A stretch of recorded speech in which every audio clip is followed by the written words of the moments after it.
Hello, everyone. I thought it would be best to record the type 1 diabetes case study for you.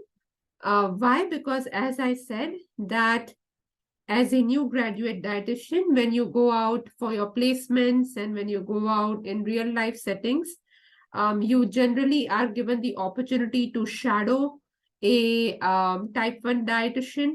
First is because the management of type 1 dietitian the management of type 1 diabetes is quite complex, and you will not be left by yourself to support a type 1 diabetes patient initially.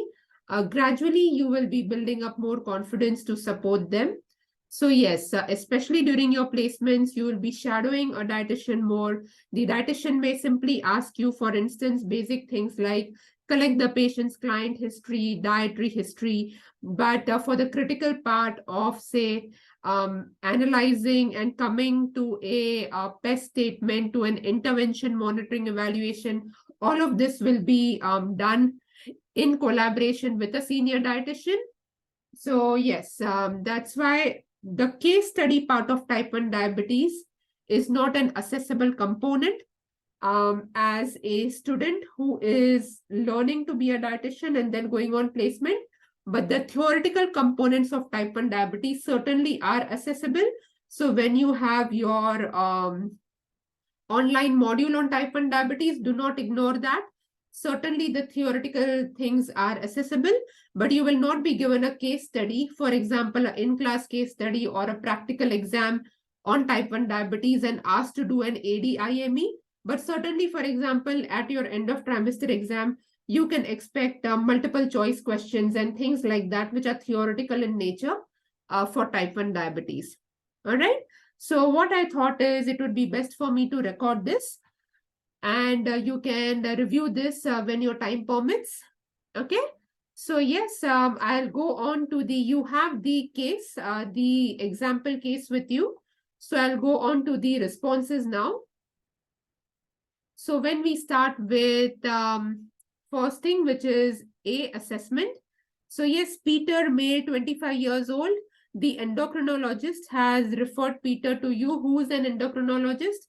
The person who is a diabetes expert. He's a doctor, okay, specialized diabetes doctor.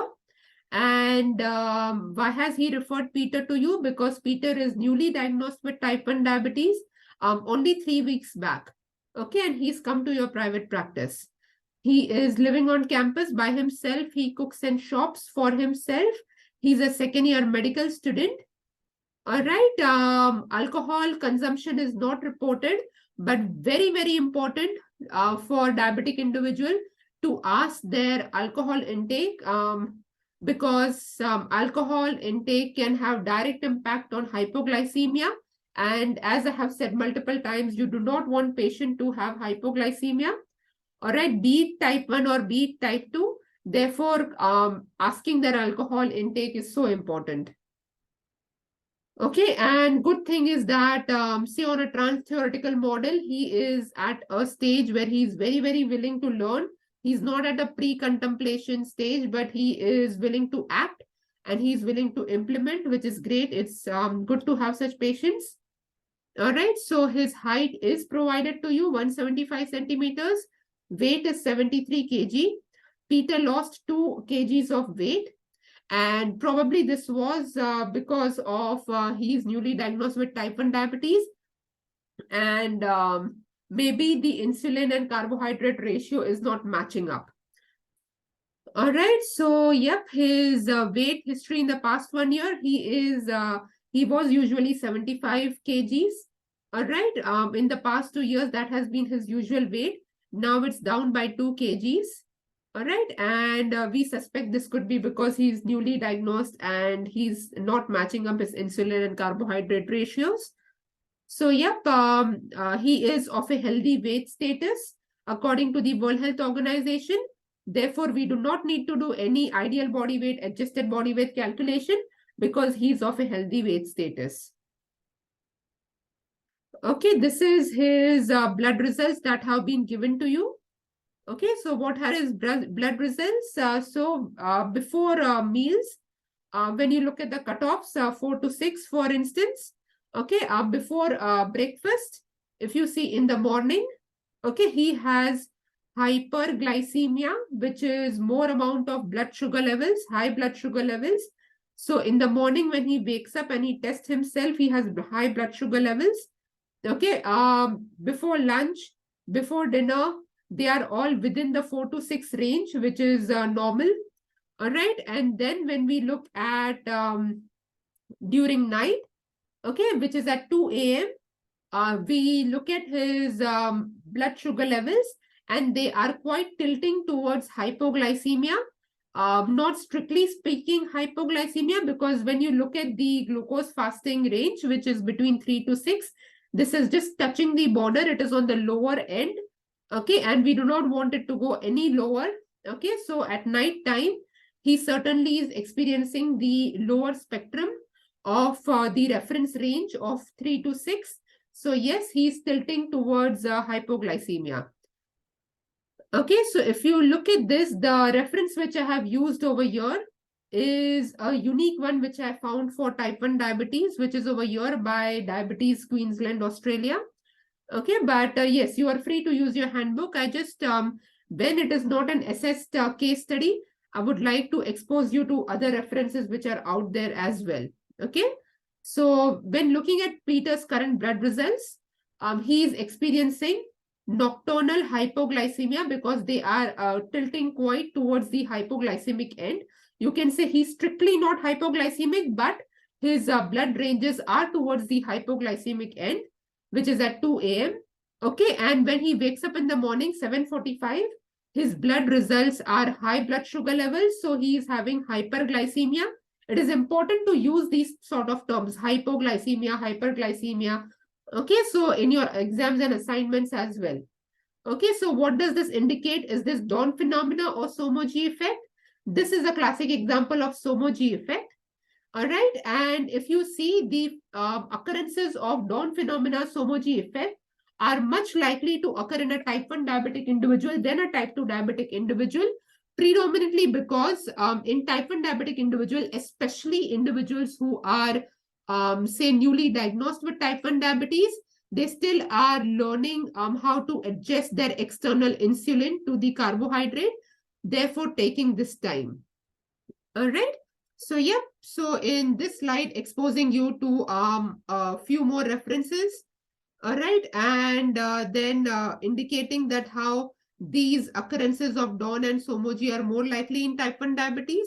And this is a classic example of, say, suspected SOMO-G effect.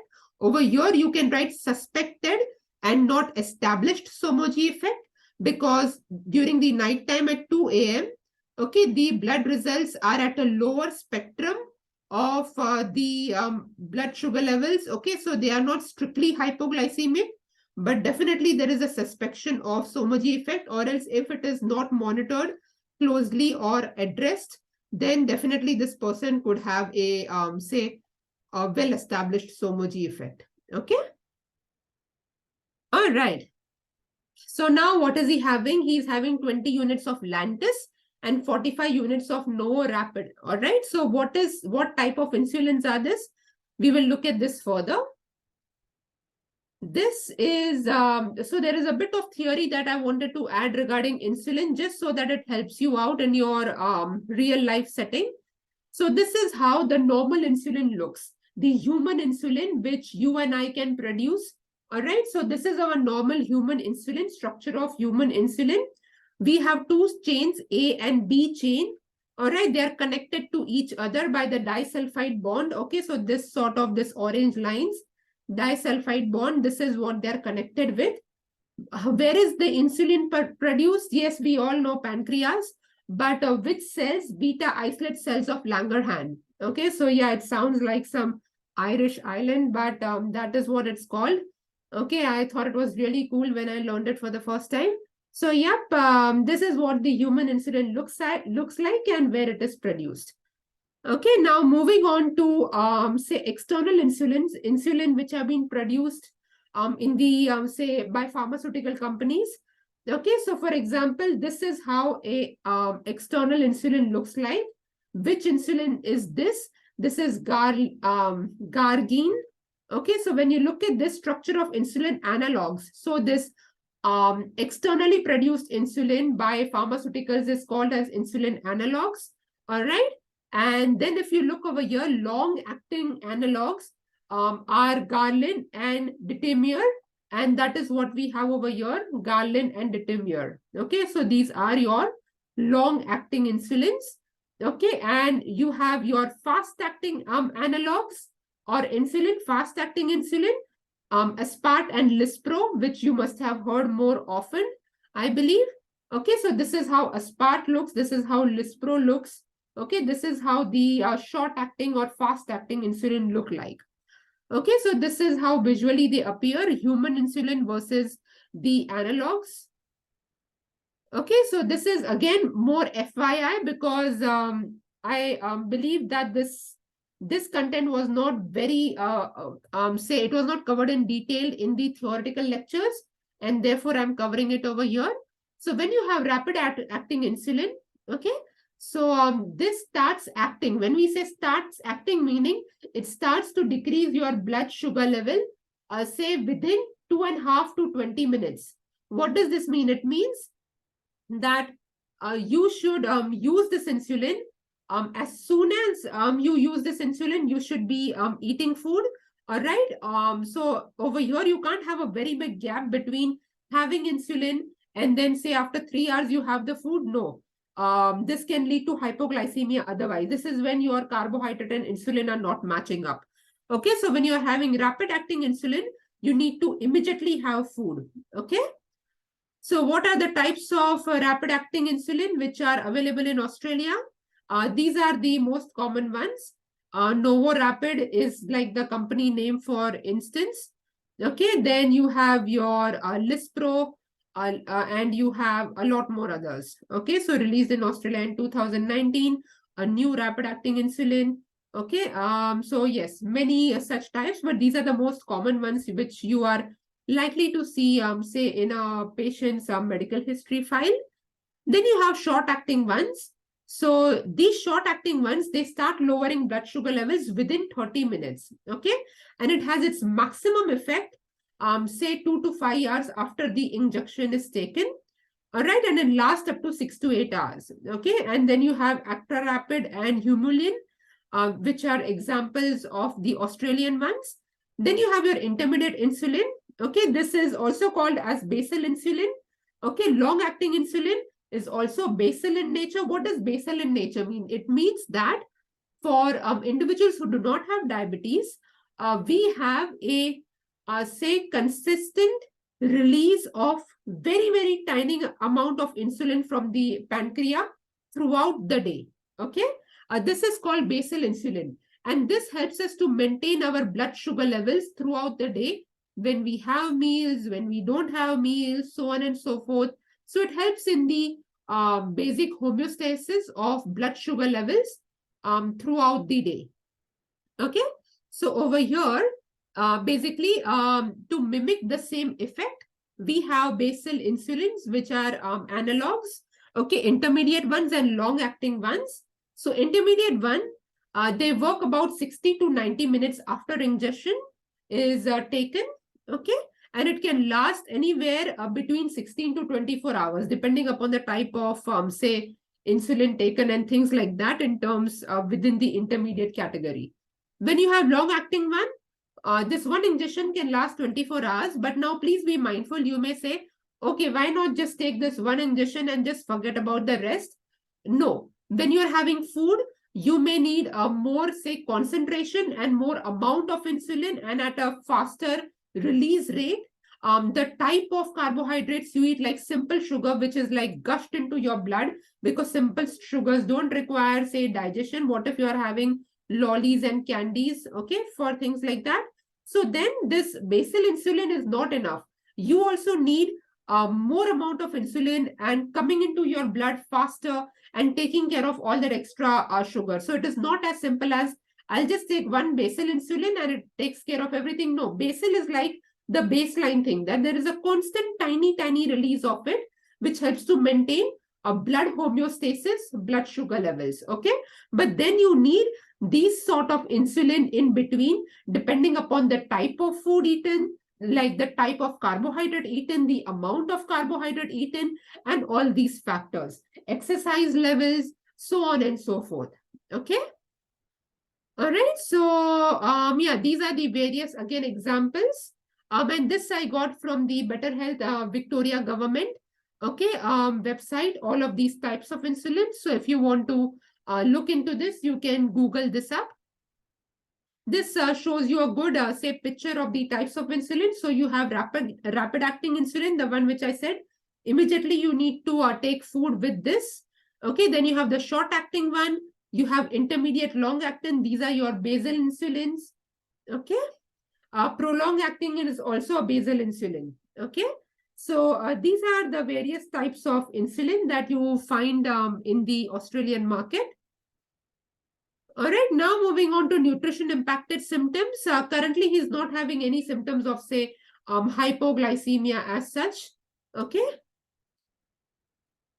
Now moving on to the diet history over here. This is not minimizing for some reason. My apologies. Okay. All right, I'll just go over there. Okay. So yes, what have I calculated? I have calculated carbohydrate and carbohydrate portions. So now as you see over here, when you look at the carbohydrate portion, 51824. Okay. So the person is having breakfast. Person is having, say, a brunch, a mid-morning, a tea sort of a thing, then lunch, then afternoon tea, and then dinner. No, there is no bedtime snack. Okay, and if you look at the distribution, it's not really that great. 518, that's like very poorly distributed.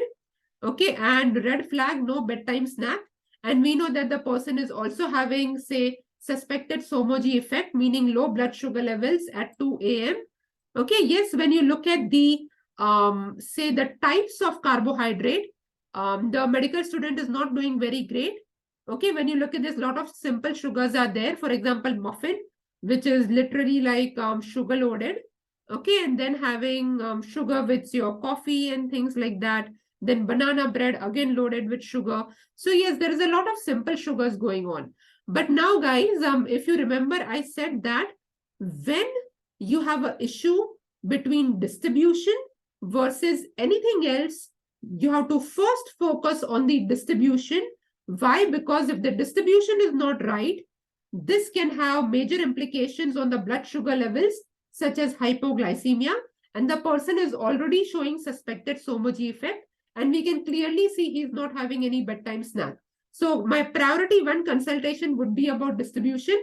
Then certainly I will be speaking about the types of carbohydrate in my coming consultations. But my first consultation will not focus on the type. It will focus on the carbohydrate distribution. So I hope this makes sense as to how I came to the consensus of focusing on the distribution. Okay, so then we go further over here. Okay, yeah. So over here, guys, as you know that Peter is a male Caucasian healthy weight. Now for such an individual, both Schofield equation and Mifflin equation, both of them are appropriate. And you have the privilege of using either or because you have the height present. Okay. So for a Caucasian healthy weight individual, you're free to use any of the equation. I just made a choice of using Schofield. Why? Because it does not require height. It makes my calculation go faster. Okay. So that was just a more of a convenience reason than anything. But understand the justification as to why both of them are appropriate to use, because both of these equations are validated for, say, young individuals, healthy weight individuals, Caucasian individuals, and male and female. Okay, so that is why both of them are appropriate. Okay, then you have and physical activity level, light activity. As Peter is a busy medical student, so more studying, and it is not really very, he's not physically that intensive, say, in terms of doing exercise and things. Okay, this is the Schofield equation.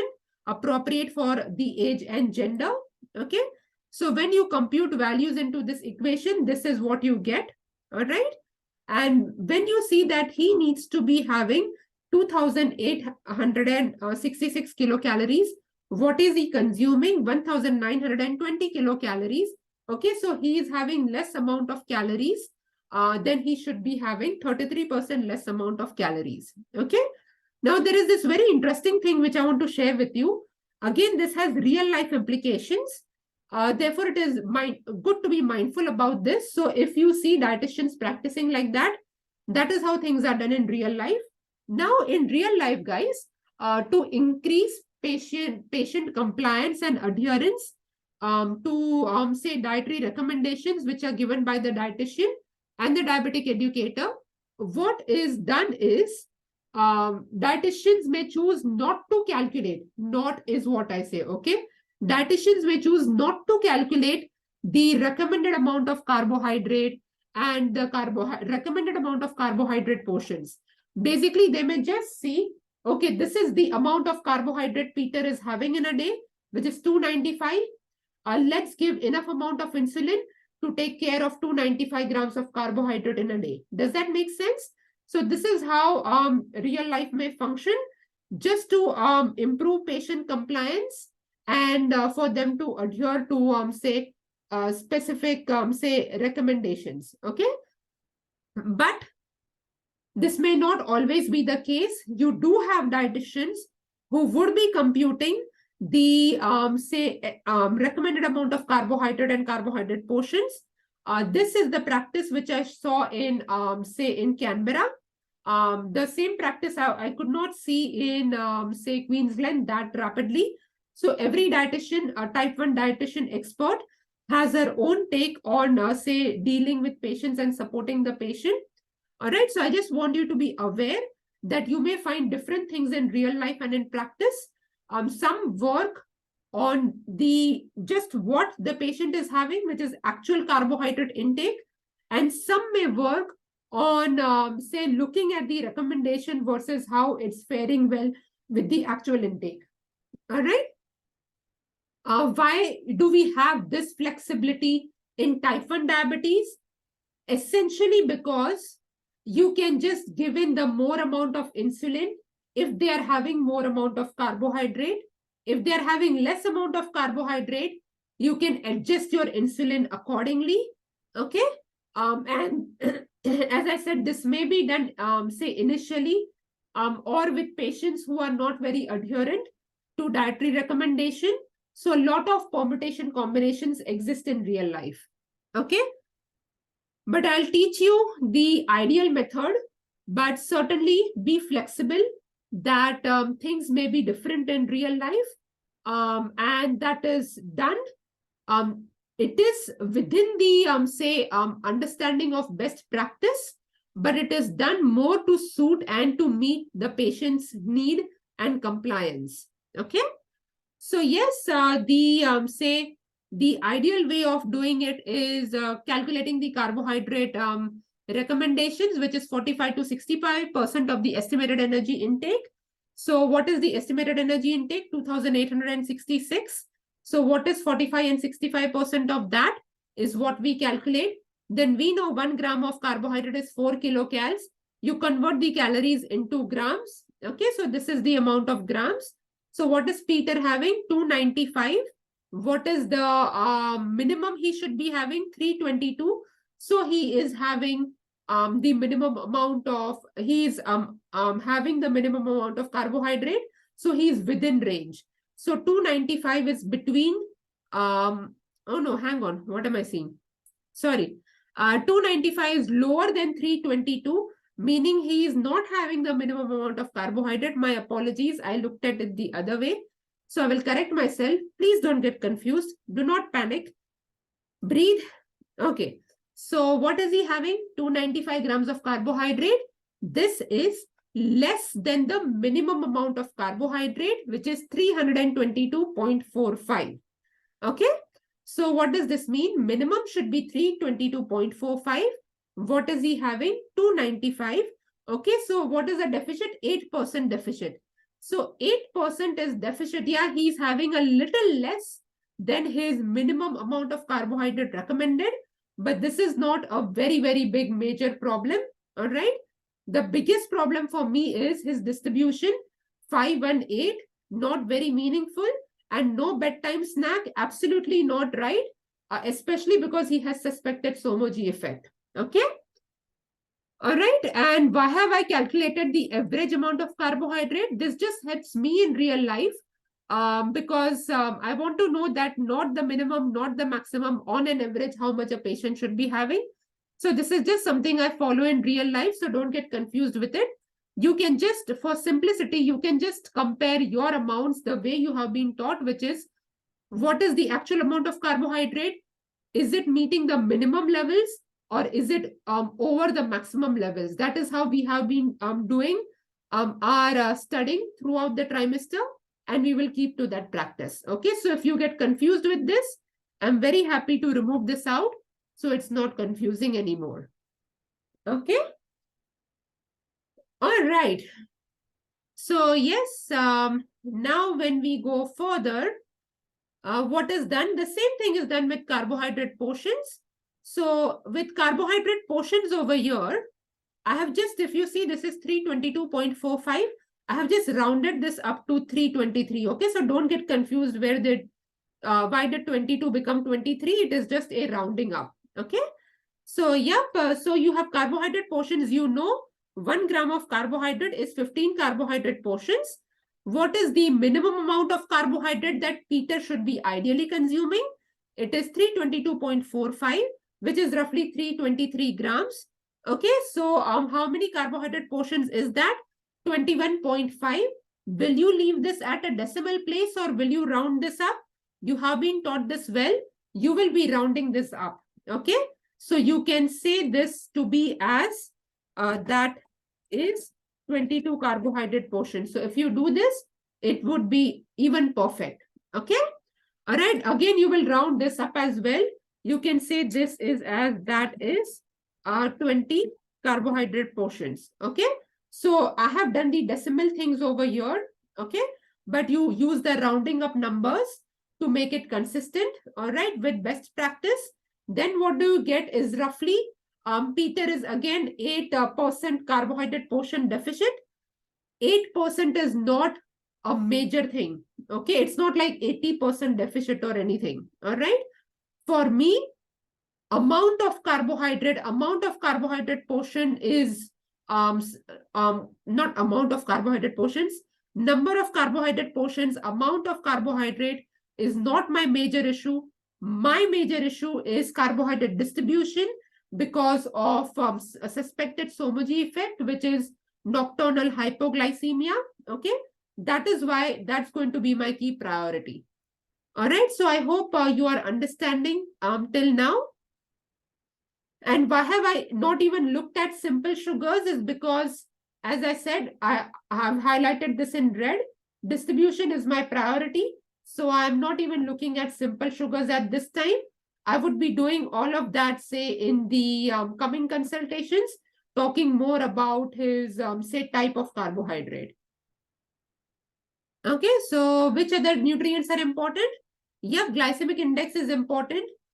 Important is for me is to teach him about foods which are even good for hypoglycemia. So if a person is having hypoglycemia and you have to quickly address hypoglycemia, you have to use high glycemic simple sugar foods at that time to address hypoglycemia.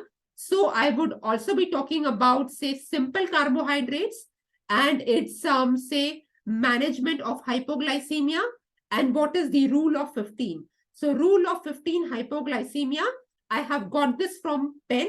Okay, so go on pen and check what is the rule of 15 hypoglycemia, and that is how you manage hypoglycemia using simple sugars. So yes, while we say that in diabetes, complex carbohydrate is very important. Indeed, it is very important. Low GI foods are very important, yes.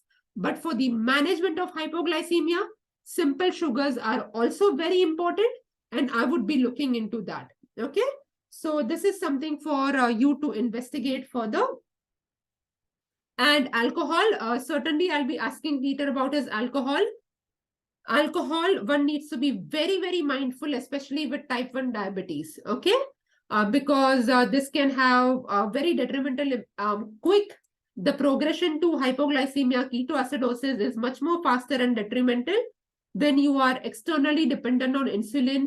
And for example, you have just had alcohol and not eaten sufficient amount of food, but had your insulin dose.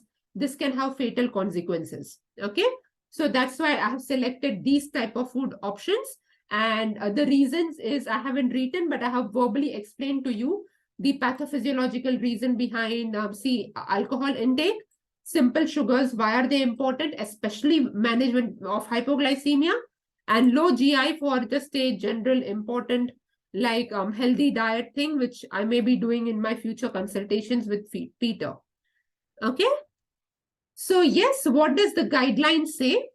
The guideline says, the Diabetes Society Australian guideline says that even an individual, irrespective of the type of diabetes, carbohydrate should make up 45 to 65% of the total energy intake. That has been the general guidelines. Okay. So now over here, it says these recommendations do not differ for people with type 1 diabetes.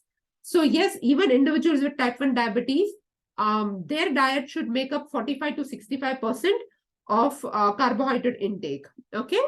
So now, keeping into this guidelines, what are the type of PES statements that you have related to carbohydrate?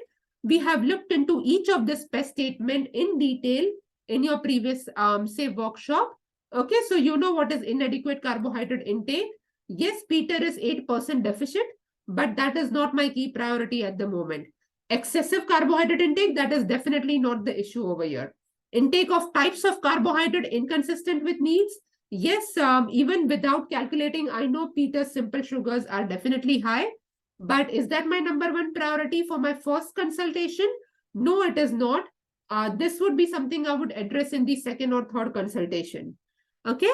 What is my key priority? Inconsistent carbohydrate intake because of the poor carbohydrate distribution, no bedtime snack, and suspected Somoji effect. So I have a lot of evidence to show that inconsistent carbohydrate intake should be my focus of attention. Okay. Just want to flag to you that there is a lot of research ongoing to see the beneficial effect of low carbohydrate diets or keto diets and management of type 1 diabetes. A keto diet, of course, it's management with a lot of other sort of diseases also. But please note that till date, these diets are not working for every type 1 diabetic individual. Therefore, they are not national guidelines. So if you ask, oh, if low carbohydrate diet is working for patients, why don't we do it for all type 1 diabetic? Because low carbohydrate diet, you can't just blindly prescribe to people.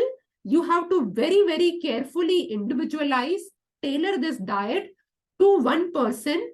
And this has to be a allied health approach, which has the diabetic educator in consultation, endocrinologist in consultation, and yourself as the type 1 dietitian expert. Okay, so many people need to work towards management of type 1 diabetes using low carbohydrate diet, which could be as less as just say lesser than 25% of total energy intake. So that's pretty low. Okay, so yes, it's not that low carbohydrate diet do not work with type 1 diabetes people, but it is not a cookie cutter rule that you can just say, oh, just have 25 grams of 25% of total energy intake as your carbohydrate, and this will work to manage your type 1 diabetes. No, you can't have a cookie cutter rule like that. You need to individualize and tailor this for the patient. So that is why you don't have national guidelines prescribing low carbohydrate diet for all type 1 individuals. Okay, so I just wanted to flag to you that you may see a lot of say experts in real life doing these sort of therapeutic management under their expert care, which is based in evidence. Okay, but that as a new grad dietitian, you are therefore not just told to say go and work with type 1 diabetic individual individually, but because it has a lot of intricacies. So you will gradually become an expert in this space with more amount of practice and experience. Okay. But this is one section you should be mindful about, that yes, in real life, low carb diet does work for people, for some people and not for others. And this is done under expert care. Okay, so what is my PES statement over here? PES statement is very, very straightforward: inconsistent carbohydrate intake. Why? Because Peter is newly diagnosed with type 1 diabetes. He's still learning the hoops. Okay, so that's why it is food and nutrition knowledge deficient. Okay, that has predominantly been your reason for lifestyle management issues. Okay, and this is evidenced by nocturnal hypoglycemia. Okay, I've just taken the average because there were so many readings throughout so many days. So I did an average reading, then hyperglycemia, suspected. That's why I write suspected Somogy effect, okay? Because this is at a lower end of the reference range. It is not like strictly hypoglycemic range, okay? Then, yes, there are no carbohydrate serves at night time. And I would even mention about carbohydrate distribution being very bad, 5, 1, 8, 4, 2, something. That's not a good distribution. It needs to be more balanced out. Okay. All right. Now, answering a few of the questions which were there on the top, the last questions which were there, that list one nutrient delivery goal, improve carbohydrate distribution across the day, and definitely include bedtime snacks to address nocturnal hypoglycemia, followed by hyperglycemia in the morning by the next consultation. Okay. So this is called as a, say, SMART, SMART goal. Okay, then which is the most important nutrition education content relevant in Peter's case? Well, you have to guide Peter regarding the importance of having late night snack, sufficient carbohydrate during dinner to prevent nocturnal hypoglycemia and hyperglycemia in the morning. So these are the key things that I'll be working towards with Peter.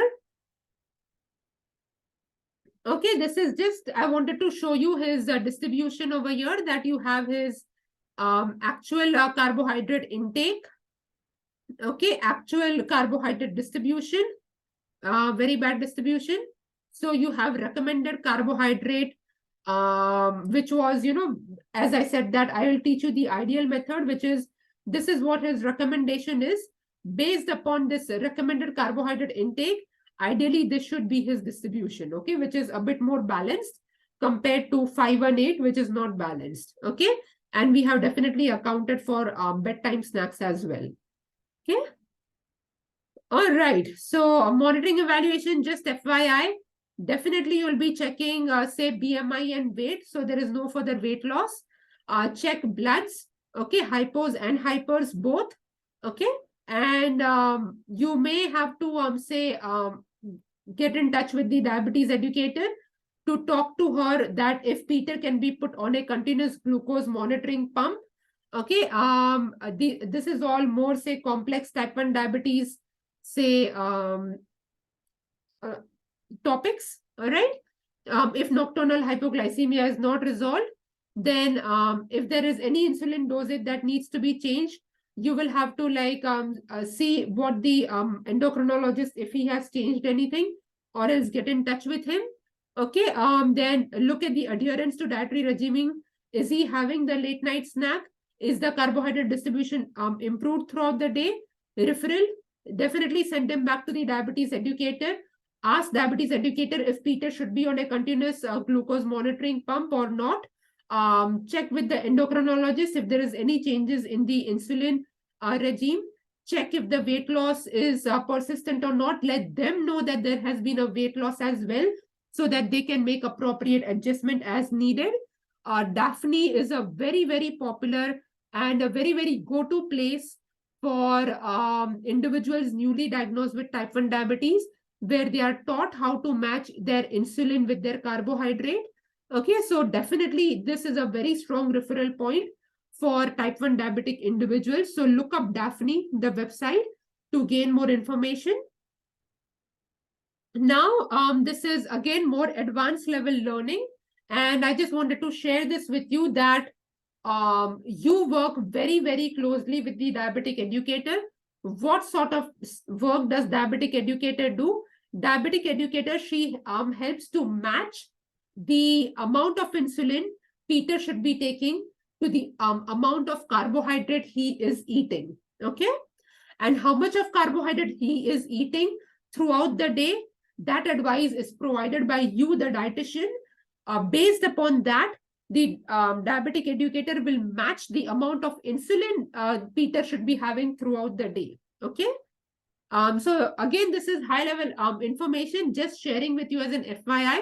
So you are at least familiar with these terms when you hear them in real life. Okay. So preliminary insulin to carbohydrate ratio, ICR, is what it is called in the world of type 1 diabetes. Insulin to carbohydrate ratio calculation. This is done by the diabetic educator. Remember, diabetic educator is the insulin person. You are the carbohydrate person. Okay. So the diabetic educator, this is just a very basic method that I'm showing you. Now there are many more advances in this, but this is just like a starter. Like, means when you start learning the English language, you start with ABCD. You don't just start forming complex sentences by themselves. So I'm teaching you ABCD, but there are more complex advancement done in this space. Okay. All right, so diabetic educator, what she does, she applies something which is called as the rule of 500. Peter is currently having 20 units of Lantus and 45 units of Novo, rapid insulin per day. So this information is provided to you in your case study sheet. Okay, so he's having this. So what is his total daily insulin, TDD, total daily insulin? That is 20 plus 45 over here. So 20 plus 45 is 64 total insulin per day. Okay. So I hope this makes sense. So how did we get his total daily insulin, which is just simply summing up 20 units of Lantus with 45 units of Novo. Okay, what is the rule of 500? It means that you take the number 500. Okay, you simply just literally take the number 500 divided by 65. This gives you 7.69, rounded up, which is 7.7. So what is 7.7? This means 1 unit of rapid acting insulin will cover the rise in blood sugar level after Peter has eaten 7.7 grams of carbohydrate. Okay, so you need 1 unit of rapid acting insulin for Peter to say metabolize 7.7 grams of carbohydrate, which is taking it from his blood into his cell. So you need that much amount of 1 unit of insulin for 7.7 grams of carbohydrate. Now, again, further FYI, more of these, I just want you to be familiar with these terms because you may be hearing this. Even look at the term, say, continuous glucose monitoring pump. Again, very, very commonly used with type 1 diabetes. So check out what is continuous glucose monitoring pump. Okay. It's basically a machine which, how you must have seen type 1 diabetic individuals apply, and it continuously say you can schedule it in such a way that it will give you the required amount of insulin needed throughout the day, and it will also measure the amount of your blood sugar level throughout the day or at specific time intervals. All of this can be connected to a mobile app, and you can have better monitoring. So that is why I suggested over here that check with the endocrinologist that would it be better for Peter to be on a continuous glucose monitoring pump if the nocturnal hypoglycemia keeps persisting. Okay, so they are the one who decides upon all of that. We cannot tell Peter go and buy a continuous glucose monitoring pump. No, that is decided by the endocrinologist, but it is good to hear their thoughts for the same. Okay, so now again another FYI is a preliminary correction factor CF or insulin sensitivity factor ISF. Okay, this calculation is done by the diabetic educator using this rule, which is called as the rule of 100. So what is rule of 100 now? This means you take the number 100, literally take the number 100 again, divided by the TDD. Okay, what was his total daily insulin? It was 65. Okay, so 100 divided by 65, that is 1.54. Okay, so correction factor. Okay, so this correction factor or insulin sensitivity factor ISF is 1.5. So what does this mean basically? A correction factor of 1.5 means that 1 unit of insulin should lower Peter's blood sugar levels by 1.5 millimoles per liter. Okay. So Peter takes 1 unit of insulin. This should decrease his blood sugar level by 1.5 millimole per liter. Very useful for hyperglycemia. Therefore, what does this mean? So if Peter's blood sugar level is 9 millimole per liter, which is hyperglycemia, okay, and the endocrinologist gives, say, Peter 1 unit of insulin. So what will happen? You have 9 minus 1.5 because it should lower Peter's blood sugar levels by 1.5 millimole. Okay, so this will give 7.5 millimole per liter in the next 2 to 3 hours. Okay, so this is called as a correction factor. Note all of these things, which are your the insulin carbohydrate ratio, correction factor, insulin sensitivity factor, all these calculations that I have shown you, these are starting points. If you to maintain optimal blood sugar levels for a type 1 diabetic individual who is dependent on external insulin analogs, this requires a lot of individual adjustments. Okay, so it is not just a cookie cutter rule again. So type 1 diabetes is such a unique condition. You can't do anything which is cookie cutter. Like, means cookie cutter meaning just one thing works for all. That does not happen. You have to really tailor the insulin carbohydrate regime individually to suit that patient. Okay. All right. So over here, just again an FYI. Okay. So over here, now what I have done is just to show you that this is the recommended carbohydrate that Peter is having. So you know how I have used recommended carbohydrate, which is 322.5 grams was what Peter should be ideally having the amount of carbohydrate.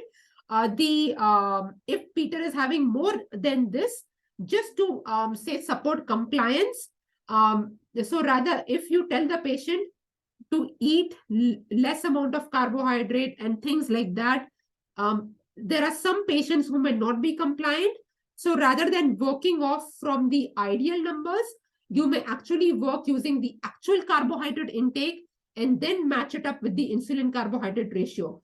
Does that make sense? How I said that some dietitians may work with the actual carbohydrate intake and then match it up with the insulin carbohydrate ratio. This is what I was referring to. Okay. So I have worked on the ideal numbers, but if you had a patient non-compliant, very difficult for him to follow things, and so you would rather changing his, carbohydrate intake diet, you will just say change the insulin needed so that at least he's not having bouts of hyperglycemia or hypoglycemia. Okay. So let's look at the ideal scenario again, okay, which I should be teaching you. So carbohydrate, which is recommended is so and so. All right. This is a new addition now. Okay. So because we have late night snacks included. Okay. And then what do? Then we know his insulin carbohydrate ratio is 7.7. Okay. So what does this mean? It means that over here, when you look at this 7.7, 1 unit of say insulin will cover 7.7 grams. Okay. So how much will it cover for 52.5 grams divided up? Divide this and this, you will get this number. Okay. This is how you know that how much of insulin is required for each of these meals. Okay. So this is called insulin carbohydrate ratio matching. Okay. So just as an FYI, again, in Peter's day, we will not immediately implement the correction factor or the insulin sensitivity factor, okay, where we focus on lowering his blood sugar levels because he has hyperglycemia. Why? Because we suspect that the hyperglycemia is because he's having hypoglycemia at 2 a.m. So in this case, you have to first correct the 2 a.m. hypoglycemia and then see if the hyperglycemia in the morning at 7:45 a.m. does it automatically change or not. Okay. So that is why I would not just blindly apply a correction factor over here, thinking that, oh, hyperglycemia in the morning at 7:45 a.m. Let's do a correction factor. No. Let's correct the root cause, which is hypoglycemia first at 2 a.m. and then see if this has direct impact on the hyperglycemia. And 90% of the time it does. Okay. All right, so that is why I hope you can appreciate why type 1 diabetes is more advanced level of knowledge and application, and it is highly individualized. Okay, so this is the calculation over here I have shown you as well. Sometimes I'm just too nice, right? So 1 unit of insulin, 7.7 grams of carbohydrate. How much of insulin is required for 52.5 grams of carbohydrate? Okay, cross multiply how I've said, or else as I said over here, just simply divide and then you will get the answer. Okay, so yes, I hope this has been helpful, guys. So better for me to record this, and then we will do more say relevant things for your MNT1 in your workshop time. Okay, so thank you, and I'll sign off over here, and then see you soon. Okay. Oh, okay. Big face. Sorry. Thank you. Bye bye.